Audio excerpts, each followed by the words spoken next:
This is a Celebration 125 podcast. Our guest is Lindsay Foreman, who is now with the museum in Agassiz, at the Agassiz-Harrison Museum. Tell us a bit about your position and your history of history. I've been with the museum now for not quite 2 years.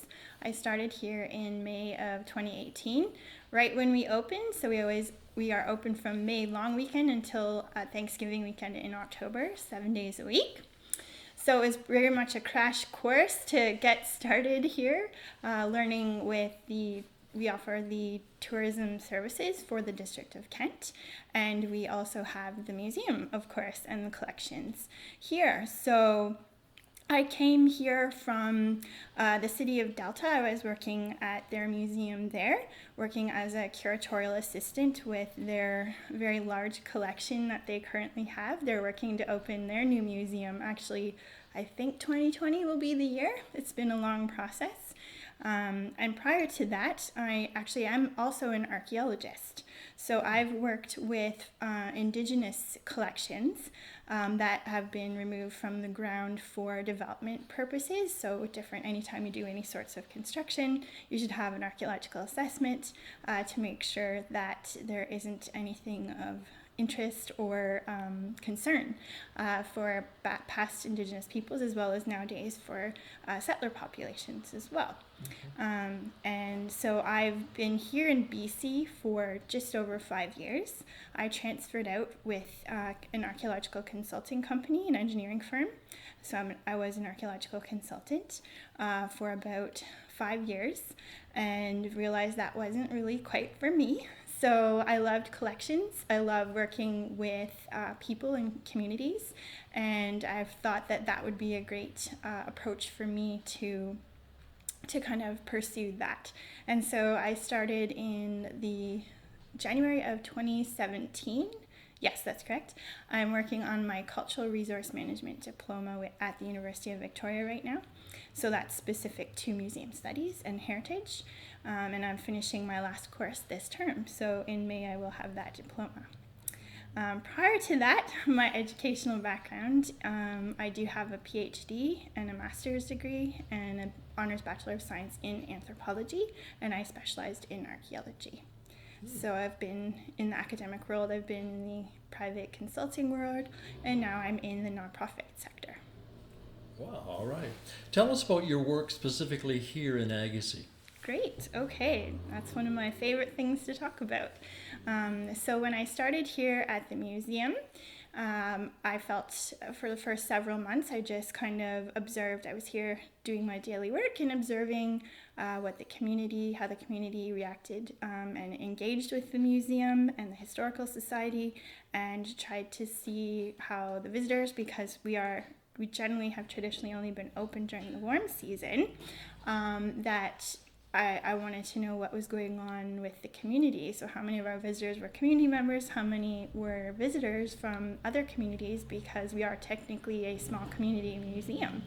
And so I was talking with the board, and we discussed doing more activities, more events to try to engage different people within our community.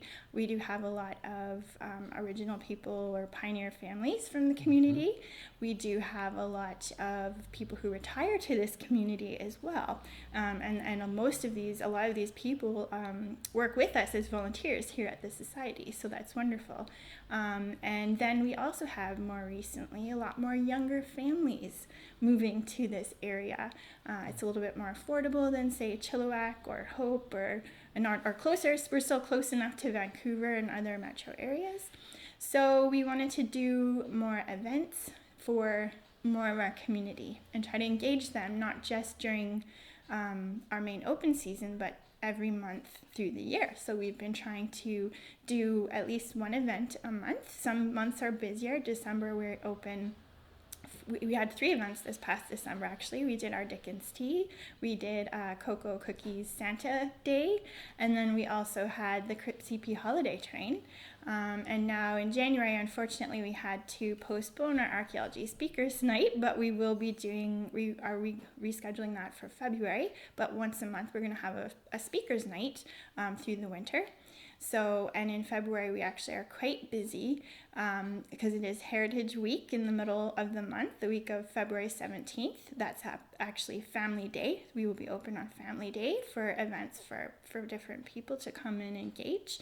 And we'll also have a speaker's night on the history of our train station, actually, which we're also researching because it is such a unique station in itself, built in 1893. It doesn't have any heritage protection. So we're working on that with the district, as well as other heritage places in the Agassiz-Harrison Valley. And then we will also have a Salish weaving workshop. So we're working to also engage with our local Indigenous communities because we are surrounded by several different members of Stalo First Nation, as well as Sta'alis who have separated from Stalo. So we have a lot of events, and we've also been working to talk to different community organizations to develop different types of exhibits. So we have updated our main gallery space last year. We had a new exhibit on the 1948 flood. We did a new exhibit in the lobby that kind of introduces people to the museum and the history of this station building over time.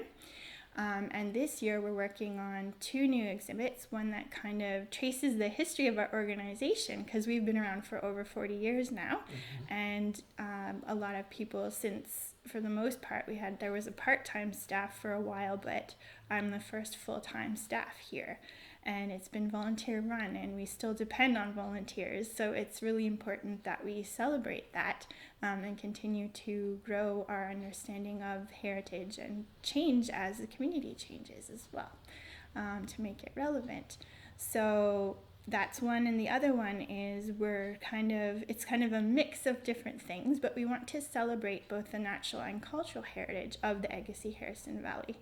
So the valley, we like I said, we don't have a lot of heritage designation. To my knowledge, there are only 2 places that have protection. One is the old stone barn built in 1892, and that's on the Dominion Experimental Farm, so the Agassiz Research Center. And the other is Kilby Historic Site, and that has provincial designation. Nothing else is protected. So we need to start kind of from the bottom up, working with our municipalities to try to identify and inventory these places on the landscape and start to protect them before development or, even sometimes natural disasters happen. We lost one of our heritage barns in September of 2018, and it's unfortunate that this happens. So it would be great to start to at least record these places and get an inventory so that if something does happen, we have that information to share with future generations. So that new other exhibit will kind of do that, and it kind of goes hand in hand with our new walking tours that we're developing. We're going to do one of downtown Agassiz, one of the old cemetery, one for Harrison Mills, so we're collaborating with Kilby Historic Site on that one, and then one for downtown Harrison Hot Springs as well. So kind of celebrating that. And also our last program that we're developing, our new program, also touches on those aspects. So it could be both educational but a public program as well. So so tying all those things together. All right. You were saying earlier that it's important that we can get a recording of the elderly people who may not be with us that much longer, and get their stories of history, which we've started doing throughout 2020 with the whole anniversary celebration. But is the museum itself working on that as well? Yes, we are trying to do what we can. I had a couple of great informants last year. Unfortunately, one of them, Ruth Altendorf, she was really great in Pettis, a wonderful lady. She retired in Harrison Hot Springs, and she really she developed a hiking group and everything. So a lot of people talk about that great lady. Unfortunately, she passed last year, but she was kind of instrumental in engaging me with that, the importance of that. And she and I would meet once a month, but she would always bring someone else in for me to interview. So we started doing that. We do have a digital recorder. We had one, and I was able to use some grant money to acquire 4 more. So we would like to start up a more consistent oral history program, just talking with people in the community. And it doesn't even have to be people who lived here for an extended period of time, but everyone who, why do you come here? Why do you retire here? Why do you live here? Why do you stay here? There's a beautiful, just being within the valley, the landscape is part of the reason why people come here. The quiet lifestyle, small town feel, people have said to me, and it's great to talk about that and make sure we honor that, but also recognize what changes are happening in the community as we grow. But yeah, there are so many elders that have these wonderful, unique stories, and they don't think it's important. Well, it is important to record it, right? So understanding how things have changed over time within the community or within the province or the country, right? So everyone has a story to share, and it would be great too if we could do some more interviews with some of our Indigenous elders too, because a lot of them here they worked very hard in the logging industry, and they did fishing, and they have all sorts of different perspectives on some of the activities that occurred after the settlers came. So yeah. Well, thank you, Lindsay. Thank you very much. Is there a website? Of course there is. Can you give us that? Definitely. You can learn more about what's going on at the museum at, I believe it's www.Agassiz-Harrison Museum.ca.